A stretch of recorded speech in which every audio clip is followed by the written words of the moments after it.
এই সংসারে ঘেন্না ধরে গেল। এক্স্যাক্টলি, সংসার শব্দটার মানে হচ্ছে that something flows continuously like a river, থেমে নেই, প্রত্যেকটা মুহূর্তে পরিবর্তনশীল। সেটার জন্যই তার নাম সংসার, যেটা সরে সরে সরে সরে যাচ্ছে প্রত্যেকটা মুহূর্তে। এই যে আমরা অভিযোগ করি যে আমাদের চারপাশের সবকিছু বা চারপাশের মানুষজন বদলে যাচ্ছে, এটা আমাদের ভেতরের একটা কষ্ট। এই বিষয়ে ওশো একটা দারুণ কথা বলেছেন, অসাধারণ অবজারভেশন, যে যদি যদি সবকিছু না বদলে যেত, সব ঠিক থাকতো, তাহলে কি হতো? তাহলে একটা জিনিসই হতো, তোমার সময়ের জ্ঞানই থাকতো না।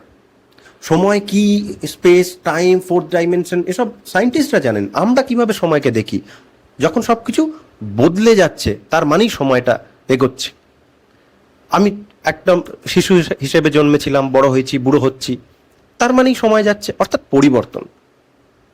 ওশো আরও বলেছেন যে রাত্রি কেন কাটতে চায় না, কারণ রাত্রে কোনো পরিবর্তন চোখে পড়ে না সচরাচর, চেঞ্জেস কম, তাই জন্যে রাত্রি খুব দীর্ঘ মনে হয়, সময় কাটতেই চাইছে না, সময় থমকে গেছে।